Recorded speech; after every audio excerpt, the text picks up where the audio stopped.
afternoon, everyone. Welcome to this week's Mashreq Sustainability Dialogues podcast, where we take a deeper dive in this massive push towards sustainability that we're seeing across the region. Of course, with COP28 coming up, a big moment in time, trying to uncover some insights and intelligence that will help our stakeholders on their journey towards sustainability and the road ahead. Today's topic that we're covering is pretty critical, which is how can real estate sector significantly reduce its carbon footprint and energy consumption to align with climate change targets? Of course, we're joined here today with our host, Zain Qureshi, Managing Director, Head of Real Estate Finance and Advisory at Mashreq, and our two special guest speakers, Faisal Durrani, Partner, Head of Middle East Research at Knight Frank, and Marwa Nahlawi, Head of Urban Planning at Diamond Developers. Thank you all for joining the show. I first want to kick off with our host, Zain.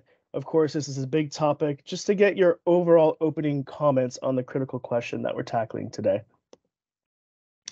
Thank you very much. If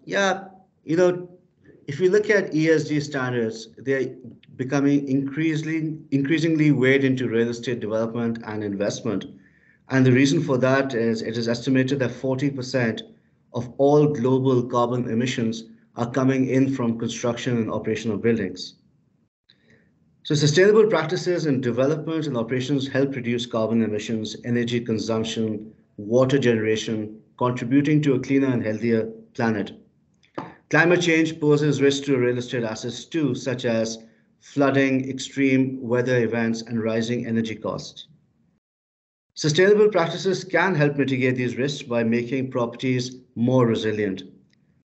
I feel that there's an urgent need for businesses to adopt long-term sustainable strategies, and more so in the water-stressed extreme climate of the GCC. Thank you, Zain. Marwa, I just wanted to bring you in following up to that and get your opening comments on the overall topic. Of course, you're instrumental in the Sustainable City in Dubai, which is a major initiative that's working towards reducing those emissions. Yes. So basically, I think we are all now working towards the 1.5 degree goal set by the Paris Agreement. And obviously, given the significant contribution to carbon emissions that the real estate sector is responsible for, I think, again, we are more responsible than ever now to ensure that everything that we are building, everything that we're designing is in line with those objectives. So the Sustainable City in Dubai is for us was a working proof of concept. But each time we set the benchmark a little bit higher. And I think we need to it's very important that we are very critical of ourselves before others on what we are actually doing to hit those targets. As you know, there's a lot of greenwashing that's happening nowadays. So it's very important that when we have these conversations, we are having very open, honest, and critical conversations to move forward. A part of those, just as a follow-up question, a part of those ambitions to hit those targets, of course, is the idea of scaling up these projects, scaling up these new technologies that help build these sustainable cities. You mentioned proof of concept, building out, and of course, taking lessons learned and expanding upon that.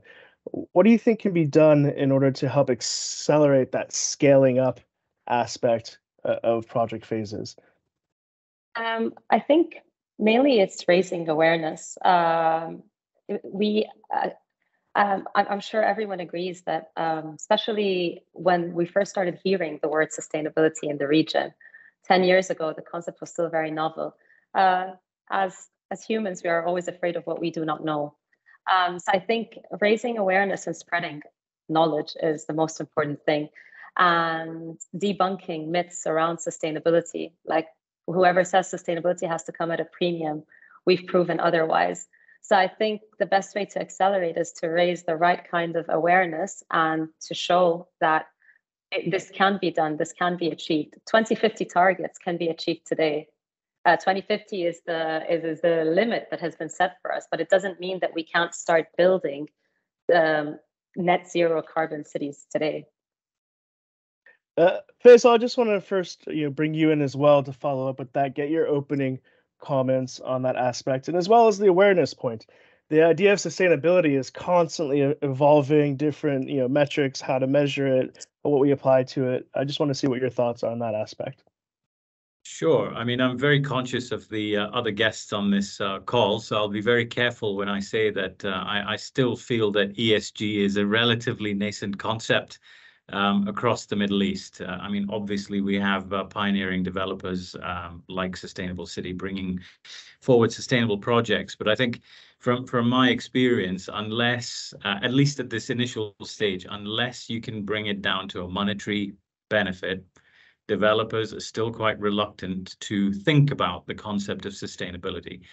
I mean, it is obviously a very hot topic in the West, but we must remember that we are still an emerging market across the entire Middle East. We're in city development mode, we're in country building mode, and profitability, unfortunately, does appear to be, trumping sustainability for now.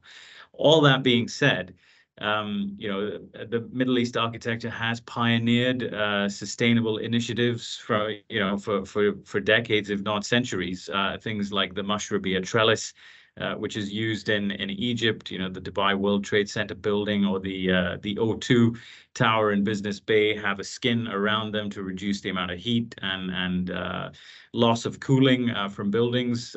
So it isn't a new concept. We've also got wind towers, which are synonymous with the Gulf, ancient air conditioning. So things like sustainability and reducing energy use have been around for a while. I think it's just the concept of what is sustainable, what is ESG. I think a lot of people latch on to the fact that it might have something to do with the environment, but the S element and the G element in ESG are equally important. The focus must be on the occupiers of the space, and how do you then govern the rules surrounding protecting those who are using a space or improving their lives.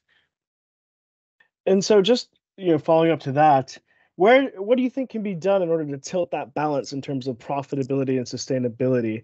And then, of course, you have to start somewhere, right? In terms of transparency and measuring ESG, it's a foundation. It's evolving. Who knows? It might be called something else down the road, but you got to start somewhere in that sense. What do you think can be done as well in order to bring more transparency that will then show these opportunities to investors, the potential benefits of sustainability? I mean, look, we've done some analysis around the volume of green-rated buildings around the Gulf, and what we know is the UAE has about 870 green-rated buildings, which means the UAE ranks 14th globally in terms of the concentration of green buildings. So that sounds pretty incredible. So you're probably wondering, why are we even talking about sustainability in the UAE? But fortunately or unfortunately, a lot of those buildings are rated using local green building standards. And whilst there is nothing wrong with that, if we're trying to attract international institutional investors who are hungry for green assets, they want ratings that they can understand, be it LEED or BREEAM or Wired Score or WELL. And unfortunately, we don't have very many of those types of assets. And flipping your question around, I think therein lies the opportunity. The fact that we do not have very many internationally badged green-rated assets presents an opportunity to build those assets, because you will attract international businesses who are hunting for that space and will pay premiums to be in green-rated buildings and will secure long lease tenures, therefore driving in that international investment, which has thus far evaded the Middle East on scale. Sorry, can I add something to that? Actually, I was just going to bring you in. Yeah, exactly. I know, because sure, I know, but Faisal mentioned something, and I beg to differ slightly. When it comes to, well, not beg to differ, but just to add upon to what you said. When it comes to sustainability, as you said, how we define it, I think the issue with defining sustainability was that in the past, there was a large focus on environmental sustainability. Not many people are looking at the social and economic parts of it, not on a corporate level, but on a project level. And I think this is where we kind of found that sweet spot between the social, the environmental, and the economic, that allowed us to build a sustainable city in Dubai at the same cost that it would have cost us had we gone down the conventional route. And I think that's, so when it comes to talking about how do we attract investors, well, we have shown that we were able to build a city and sell it at prices that were comparable to those that were in the market. But on the plus side, end users or investors are enjoying zero service fees, which is what we offer in our developments, and lowered utility bills. So I think the economic pillar and the social pillar of sustainability play the role of attracting people and providing people with what they want. Steve Jobs had a quote that where he said, "A lot of the time, people don't know what they want until you show it to them." And I think when you're asking people to invest in a sustainable real estate, again, if if this means that they have to pay a premium, or if this means it's coming at a higher price, then I can imagine it's not really attractive to them, especially if they don't really feel personally incentivized to save the planet per se. But when you're developing a city that's human-centric, with people in mind, and you're telling people, here's a place where you will enjoy a higher quality of life while having a positive impact on the environment, and you're not going to pay anything extra for it. On the contrary, you're actually going to save as an end user. And as an investor, you're also enjoying this. Then it suddenly becomes a win-win situation for all.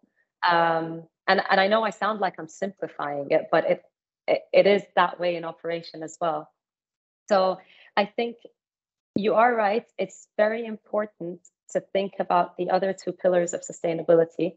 Otherwise, you end up in a situation where you may have the highest sort of standards of technology, but it's not scalable, it's not replicable, and that cost is going to have to fall on someone's shoulders, whether it's the investor, all stakeholders, or the end users.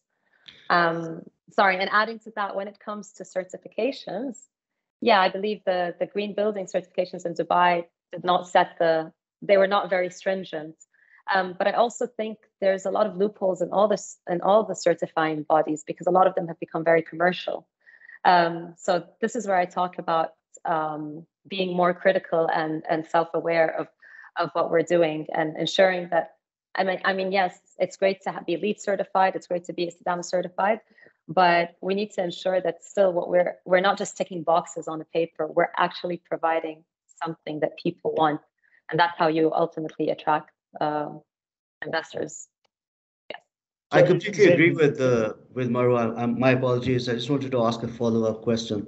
I know the answer, but I think it'd be great for you to talk about the success of Sustainable City. You had one project in Dubai. It's done extremely well in terms of sales, in terms of the entire ecosystem. What's the follow-up? What next? Where are the expansion plans, and what are the thought processes behind that? And of course. So currently we have Sharjah Sustainable City under construction. Phase 1 and 2 already completed. Phase 1 inhabited as well. We've also expanded to Abu Dhabi. Construction is starting this month, in fact. Also, it's the same model. Obviously, it's not the same master plan, but it's the same sort of DNA, same thought process that goes into it. And we also have the Sustainable City in Yiti in Oman that is also currently under construction. And you're seeing the demand come through for these projects? Well, yes. So Abu Dhabi is completely sold out. It actually sold out within the first 48 hours, almost. Yeah, I think we've seen that. The most difficult one was Dubai, because that was the first one. But I think people have seen the success of Dubai, and so they know what to expect. And again, I know it's now sustainability is a trending word, so people. It helps, but even so, it's making sense for people financially. So yeah. I mean, just to come back to one of the questions that you asked earlier, I think around how do you scale it, and I think you can either have the government dictating targets or setting targets, as most governments around the world have done.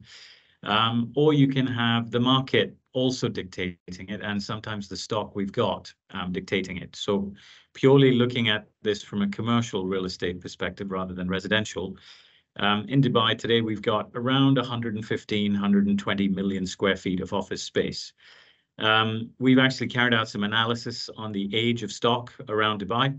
And we've looked at somewhere like the DIFC, right? The most preeminent financial center in the Middle East. It achieves the highest office rents in the Middle East. And we know that over half of the office stock in square footage terms was completed before the year 2010. Now, in another city around the world, buildings that are 10 or 12 years old might be considered okay, but the speed at which Dubai develops, moving in light years, 10 or 12-year-old building is now considered almost ancient. And barring any heavy refurbishment, it will be classed as secondary or grade B quite quickly once it crosses that year 10 threshold.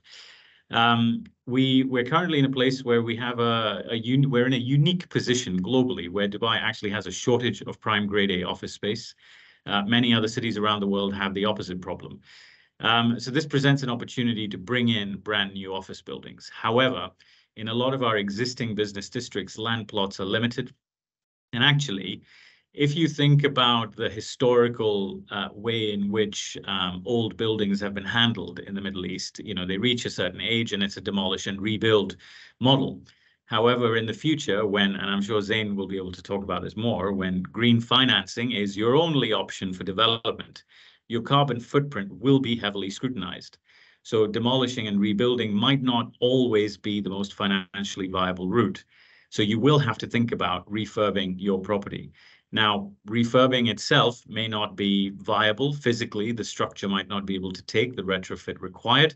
And also it might be cost prohibitive. We've got costs and we know it's expensive to refurb, especially if you're thinking about bringing it up to a LEED certification standard. But on the other side of the equation, we know that businesses are willing to pay premiums to be in green rated buildings. We know they're willing to sign longer lease tenures. And when we look at more mature markets where ESG is slightly further advanced, like the UK, where BREEAM rated buildings are in vogue rather than LEED, we find that there is a rental premium being paid by businesses that ranges from 5 to 15% on their rent. And they are aware of that premium that they are paying because it links to the users of the space. It's linked to things like talent attraction and retention in a world where we've got a global talent shortage. And it also helps to bring in new business. If you're occupying a building that's sustainable, it heavily promotes that business's ESG credentials. The final point I'll make is we've carried out a survey of businesses around Saudi and the UAE. And the slightly scary / encouraging statistic from that is that 75% of businesses believe that their ESG targets and their net zero commitments will impact their real estate choices in the next 3 years. 75% of businesses are saying that their ESG targets will impact their choice of real estate, commercial real estate. That is significant when we've got aging stock across Dubai, for instance. Marwa, I just wanted to also get your point of view on that topic. Of course, you have Sustainable City, brand new project. You have NEOM, human-centric as well, smart city. But then you also have cities like Riyadh, like Faisal was saying, to retrofit, to be able to meet those standards. What do you think the strategy is there in order to essentially evolve that legacy infrastructure to meet these sustainability standards in the future? Yeah, so retrofitting and refurbishing is very tricky. We do have a sister company under the Sea Holding that's currently involved in that and providing sustainability solutions both for new projects and retrofitting existing projects. I think again, it's a numbers game where you have to look at what strategies can be implemented. Things like Riyadh, sometimes it's just a matter of greening parts of the city and providing sort of low-tech solutions that could have a high impact. When it comes to actual buildings, it's a numbers game of deciding what you can change in the MEP, in the structure of the building, that may be heavy on the pockets at the start, but that's going to yield long-term sort of efficiencies and long-term savings in the operation. I think that's something that we can't sort of run away from. And then we just have to decide, I guess it's a case-by-case analysis But where it makes sense to demolish or, completely take down part of a building, you have to have a case for that. And again, there's so many technologies and innovations now coming up with what you may do with that, let's say, waste that might come from such a process. So I think it's a case-by-case analysis that has to be done. It's very tricky, but somebody's got to do it. So. And there's a massive education process and awareness process in order to do that, essentially. Faisal, you mentioned, of course, profitability, sustainability. You also mentioned some points there where you may be paying a premium, but the value of the investment in terms of attracting talent, in terms of the overall business aspect of things, that has essentially a money attached to it as well. How can you better communicate that aspect and those values of sustainability? What's the first step in speaking the right language across the board in order to better educate stakeholders around that concept? I think, Marwa was alluding to this before. We need to probably get away from thinking that sustainability is linked to something green necessarily or strictly. It's linked to that human element, that S element of ESG, I think is massively being overlooked. We've done plenty of studies on this, and if you ask people in a workspace, what are the things that you look for when you go to your office? The types of responses that we've had are things like, I'd like a gym in my office building. I'm looking for the best F&B outlets. I'd like personal parcel drop-off and delivery facilities. I'd like on-site healthcare and on-site concierge. I want bike storage in my building. So all of these things link to personal well-being. And I think as long as you're able to create an environment in which people feel like they're valued, like their needs have been considered, you are then creating a sustainable space. And I think businesses, often play the numbers game, to quote Marwa, and they think about a loss of leasable area that is being dedicated to non-essential uses, which isn't another cubicle or another desk. And I think that is a mistake because giving up that space and creating that space for personal reflection or well-being facilities for the staff in that building means businesses will stay longer. The staff will stay with that business longer, and therefore, extrapolating that in the long term, that business will be more profitable and more likely to renew their lease or expand in situ because the building is looking after its people rather than the other way around. Marwa, of course, as well, just to get your follow-up too, in terms of being able to speak the language, to break it down across multiple functions. Of course, you're in your space, you're in it every day, you understand the complexities of it, the science behind it, but being able to convey that message across different elements can be tricky sometimes. Yes, definitely.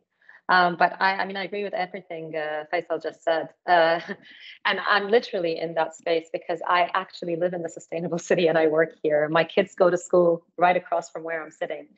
And I think that, honestly, that's what gives me the incentive to do what I do every day. It's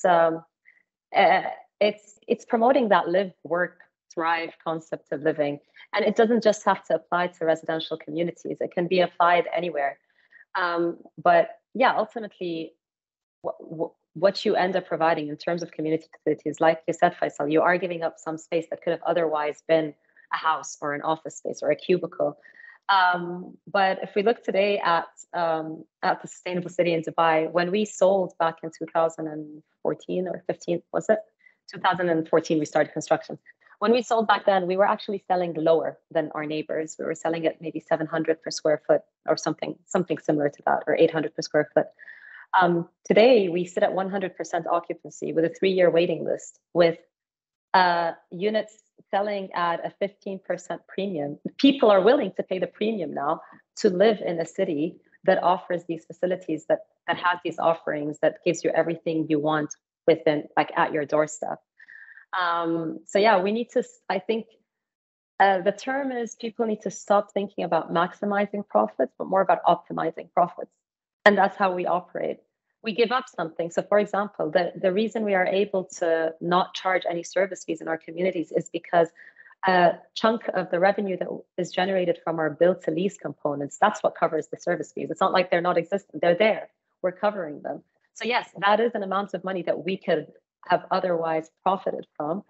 But then you have now a USP that nobody else is offering, and you have something that's helping people, even if they don't understand what's happening behind the scenes, but it's now making living sustainably more desirable because it's benefiting everyone at the end of the day.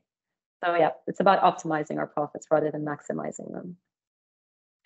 Optimizing our profits. Faisal, I just wanted to also bring you back in from a wider macro point of view. You touched on it a little bit, you bringing in examples from the UK. But what do you see in terms of the opportunities that the UAE and the region have created for the right environment in order to accelerate this space? And how does that compare to what you've seen internationally in terms of opportunities and challenges in the pathway forward? So, I mean, I'd probably pick somewhere like Saudi as a really good example. We know that there's about $1.25 trillion worth of real estate and infrastructure projects that have been announced since 2016. To break that down, that amounts to about 660,000 residential units. For context, Dubai has 600,000 homes today. About 5.3 million square meters of retail space, 6 million square meters of office space, and I can go on. The point is that is a huge volume of real estate that is all intended to be delivered in the next decade or so. Now, I always think in life, we always want three things. We want high quality, low cost, and we want it fast. Unfortunately, you can only have two of those things ever. It's very difficult to have all three. So to try and optimize your ability to get close to achieving those three things, we need to think outside the box or make our boxes bigger. And for somewhere like Saudi to achieve that ambition of delivering such a high volume of real estate at a high quality and a low cost and quickly, we need to start thinking about things like modern methods of construction. Things like 3D printing, offsite manufacture, modular housing. Now, whilst some of these technologies might be cost prohibitive because labor costs in the Middle East are still relatively low, if you scale these technologies enough, you can become a leader. You can pass on any savings incurred through those new construction methods onto potential buyers. And I'm not saying we need to necessarily abandon traditional construction methods, but we need a blend. And I think that is something that we need to think quite carefully about because, governments like those of Dubai have already declared that they would like, I think it's 25 or 30% of all new construction from 2030 to be done using 3D printing. And that would be pioneering in the world. So I think there are ways to do it. And it clearly would be more than just ticking a box of being greener when developing something. Wow, that's pretty ambitious. There's always something about in terms of setting visions and targets, and then of course you get to the implementation phase, which always tends to be the most challenging part of moving things forward. It seems like 30 minutes goes by pretty fast, so we'll have to wrap up, but I just wanted to also get closing comments around the room. Of course, Marwa, we have COP28 coming up. Faisal, of course, everything needs to be done fast and quickly, as quick as possible. We know COP28 is just a blip on this long journey that we have ahead, but just wanted to get your closing comments on your outlook for COP28 and what your expectations are in terms of outcomes. Tough question. I think in terms of outcomes, it would be nice to get some clarity on the UAE's sort of green targets, how we intend to get there. As you say, having the target is amazing and great, but I think we need to see the detail behind that. What sort of framework will be put in place to support or incentivize developers in the real estate space to help achieve those targets. I think that is probably the biggest thing that I will be looking for. And Marwa, of course, your closing comments, COP28, the acceleration, and then, of course, the continuation of the journey following that towards net zero. Yes, I think I agree with Faisal. It's very important for us to start seeing action. And we all know where we're headed. I mean, the UAE they have set the objective to be net zero carbon by 2050. But I think it's one thing to say that, and it takes some time for that to cascade down to all the relevant authorities. And we sort of we face that almost every day with what we do. So I think it's important. What I would like to see in COP28 is to see the roadmap and just to see people start taking action. I mean, it's overwhelming. There's a lot to be done, but it's never going to happen if we don't take the first step. So we need to start seeing action. We're actually running out of time at this point. it's enough so talking essentially and more a doing. Blueprint for Yes. implementation. Yes, yeah. We need to see the action. And Zain, of course, I just want to bring it back to you for final closing comments from your side as our host from Mashreq. Sure. First of all, thank you, both Marwa and Faisal. Extremely insightful discussion. Learned a lot. The one thing that I'm extremely impatient and curious about are the incentives that the government is going to put within the GCC to go ahead and expand on this particular initiative. May it be, credits, may it be grants, may it be tax breaks once the tax regime comes into place. Secondly, the financing world. I mean, green bonds and green financings are becoming common now. People are excited about it. You're seeing more investors coming into that particular pool because they want to go ahead and support these initiatives. But I think that needs to become more mainstream, and that will really help the overall development, especially in the region itself. And yeah, even I'm excited about COP28. Love to see what happens and what comes out of it. So thank you. Well, thank you very much, everyone. Of course, Marwa and Faisal for joining and sharing your insights today. For all those listening, please feel free to follow them on social media and, of course, their organizations where you'll continue to great insights moving forward, of course, through COP28 and beyond in the future. But thank you very much both for joining us. And, of course, follow Mashreq on social media where we'll be publishing this podcast and content harvested from it. Thank you, everyone, for your time. We appreciate it. Thank you. Thank you.